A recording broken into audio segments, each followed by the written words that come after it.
So one of the most politically incorrect places in the Quran is about the male or the female who commit adultery, that you should whip them, فَجْلِدُوا كُلَّ وَاحِدٍ مِّنْهُمَا مِئَةَ جَلْدَةٍ, lash them or whip them 100 times. So the Quran says that y'all gotta whip the people who commit adultery 100 times.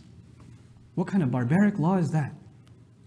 And then we take a step, no, well, in modern times things are different, it's okay, it's not the same time. Wait, this is the timeless book of Allah. So let's understand what Allah says first before you worry about explaining it to somebody else. Ibn Ashur rahimahullah, commenting on the words azaniyatu wa zani in the beginning of this ayah, suggests that because the ism, the noun is used, that this is actually talking about people who repeatedly do this all the time. It's talking about prostitutes. It's talking about people who are in the illegal sexual industry. Now let's take a step back and understand something. We're living at a time where, forget 4 witnesses, you can have 4 million witnesses, because the pornography industry and the filth industry sells itself with billions and billions of dollars. Internet marketers, internet marketers that can sell anything from like bamboo sticks to towels. The most successful internet product they're in the pornography industry. They're the leaders in marketing. And so the Quran comes along and says this is a very serious problem with very serious ramifications. People will become twisted and confused, and they're going to commit crimes that won't even make sense. How many kinds of disgusting crimes are committed in the United States, even against children? And violent sexual crimes. How many are reported every other minute? These are things that happen when you get exposed to this kind of filth over and over again, and it becomes normalized. So the Quran steps in and says, no, if someone does this in public, then you have to punish them. And now let's talk about this punishment. They're not killed, they're whipped.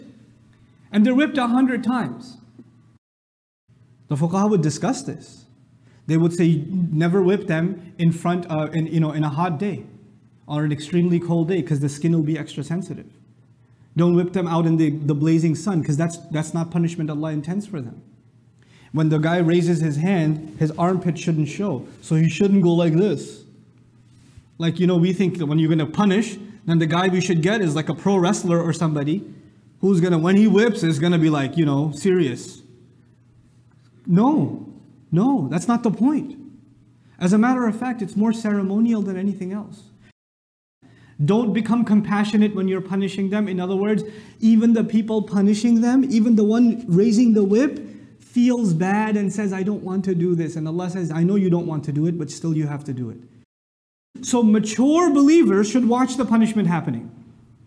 Mature believers, worshippers, spiritually mature people, older people, wiser people, they're watching the punishment. Why? Why should they watch? They should bring young people to watch. Hey, don't do this, see what's going to happen to you?